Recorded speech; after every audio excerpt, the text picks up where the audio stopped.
সম্মানিত মুসলিম ভাই বোন, সমস্ত সৃষ্টি জগতের যিনি রব, তিনি আমাদের আইনদাতা, আমাদের একমাত্র অভিভাবক। আজ একটি গুরুত্বপূর্ণ প্রশ্ন নিয়ে আপনাদের সামনে কথা বলবো। গণতন্ত্র কি শুধুই একটি নির্বাচন পদ্ধতি, নাকি এটি একটি আকীদাগত শাসন ব্যবস্থা? আর সবচেয়ে বড় প্রশ্ন, হালাল হারাম নির্ধারণের অধিকার আসলে কার? প্রিয় উপস্থিতি, গণতন্ত্রে বলা হয় ক্ষমতার উৎস জনগণ, অর্থাৎ আইন বানানোর অধিকার মানুষের হাতে। কিন্তু ইসলামের ঘোষণা একেবারে ভিন্ন। আইনের উৎস একমাত্র আল্লাহ, ক্ষমতার মালিক একমাত্র আল্লাহ, হালাল হারাম নির্ধারণের অধিকারও শুধুই আল্লাহর। আল্লাহ সুবহানাহু ওয়া তাআলা সূরা তাওবার ৩১ নম্বর আয়াতে বলেন, আর তারা তাদের আলিম ও দরবেশদেরকে আল্লাহর পরিবর্তে রব বানিয়ে নিয়েছে। এই আয়াত যখন সাহাবী আদী ইবনে হাতিম রাদিয়াল্লাহু তাআলা আনহু, যিনি আগে খ্রিস্টান ছিলেন পরে ইসলাম গ্রহণ করেন, আদী রাদিয়াল্লাহু তাআলা আনহু একথা শুনে অবাক হলেন এবং রাসূলুল্লাহ সাল্লাল্লাহু আলাইহি সাল্লামকে প্রশ্ন করলেন, হে আল্লাহ রসুল, আমরা তো আলিম ধর্মযাজকদের ইবাদত করতাম না। তখন রাসূলুল্লাহ সাল্লাল্লাহু আলাইহি সাল্লাম বললেন, তারা কি তোমাদের জন্য হারামকে হালাল এবং হালালকে হারাম করতো না, আর তোমরা কি তা মেনে নিতে না? আদী রাদিয়াল্লাহু তাআলা আনহু বললেন, হ্যাঁ, আমরা তা মেনে নিতাম। তখন রাসূলুল্লাহ সাল্লাল্লাহু আলাইহি সাল্লাম বললেন, এটাই ছিল তাদের ইবাদত করা, তাদেরকে রব বানিয়ে নেয়া। তিরমিজি শরীফের হাদিস ৩০৯৫। এখন চিন্তা করুন, গণতন্ত্র কি আল্লাহর সার্বভৌমত্ব স্বীকার করে?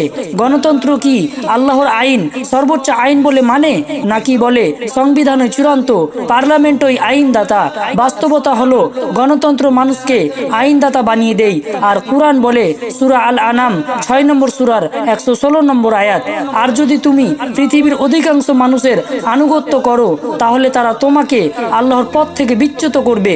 তারা তো শুধু ধারণার অনুসরণ করে, অনুমান ভিত্তিক কথা বলে। গণতন্ত্র সংখ্যাগরিষ্ঠ মতকে প্রাধান্য দেয়। সেই সংখ্যাগরিষ্ঠ হতে পারে হিন্দু, বৌদ্ধ, খ্রিস্টান, শিখ, ইহুদি, এমনকি যে কেউ। আর ইসলাম বলে হক আসে ওহী থেকে, সংখ্যার গণনা থেকে নয়। আরো ভাবুন, গণতান্ত্রিক সরকার কি আল্লাহর আইন পরিবর্তন করার ক্ষমতা রাখে? হ্যাঁ, তারা সেই ক্ষমতা রাখে। সরকার কি কখনো এমন আইন বানায় যা আল্লাহ হারাম করেছেন তা হালাল করে, অথবা যা আল্লাহ হালাল করেছেন তা হারাম করে? হ্যাঁ, অবশ্যই তারা আইন প্রণয়ন করে এবং তা জনগণকে মানতে বাধ্য করে। কুরআন তখন কি বলে? যারা আল্লাহর নাজিলকৃত বিধান দিয়ে বিচার করে না, তারাই কাফির, তারাই জালিম, তারাই ফাসিক। সূরা আল মাইদা ৫ নম্বর সূরা ৪৪ নম্বর আয়াত, ৪৫ নম্বর আয়াত ও ৪৭ নম্বর আয়াত। এটি কোনো ছোট কথা নয়, এটি আকীদার মানদণ্ড।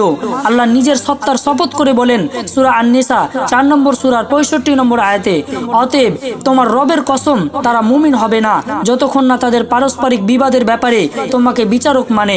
তারপর তুমি যে ফয়সালা দেবে সে বিষয়ে তাদের অন্তর কোনো দ্বিধা না রাখে এবং পূর্ণ আনুগত্যের সাথে মেনে নেই। তাহলে বলুন, যে শাসক জেনে বুঝে আল্লাহর আইনের ওপর মানুষের আইনকে স্থান দেই, যে হারাম হালাল পরিবর্তনের অধিকার মানুষকে দেই, যে কুরআনের বিপরীতে আইন বানিয়ে জনগণকে তা মানতে বাধ্য করে, ইসলাম কি তাকে কোনো ওজর পেশের সুযোগ দেয়? ১৪০০ বছর আগের শরিয়া কি বলে? ভোটের জন্য, ক্ষমতার জন্য, সংখ্যাগরিষ্ঠের জন্য আল্লাহর আইন বদলে দেয়া কি বৈধ? প্রিয় ভাই বোন, তাওহীদ মানে শুধু মুখে আল্লাহ এক ও অদ্বিতীয় বলা নয়। তাওহীদ মানে আইন, আনুগত্য, বিচার ও সিদ্ধান্তে আল্লাহকে একমাত্র মালিক মানা। গণতন্ত্র বলে মানুষ আইন বানাবে, ইসলাম বলে আল্লাহ সুবহানাহু ওয়া তাআলা আইন বানাবেন। গণতন্ত্রে শাসন সংবিধানের অধীনে, ইসলামে শাসন আল্লাহ ও রাসূলের আইনের অধীনে। তাহলে সিদ্ধান্ত নিন, আপনি কি আইন মানেন ভোটের ভিত্তিতে, নাকি মানেন ওহীর ভিত্তিতে? এই আলোচনা কাউকে গালি দেওয়ার জন্য নয়, এটি নিজেকে প্রশ্ন করার জন্য, নিজের ঈমানকে জাগিয়ে তোলার জন্য এবং ইসলামকে নতুন করে জানার আগ্রহ তৈরি করার জন্য। আল্লাহ তাআলা আমাদের সবাইকে হক বোঝার তৌফিক দান করুন। আমিন।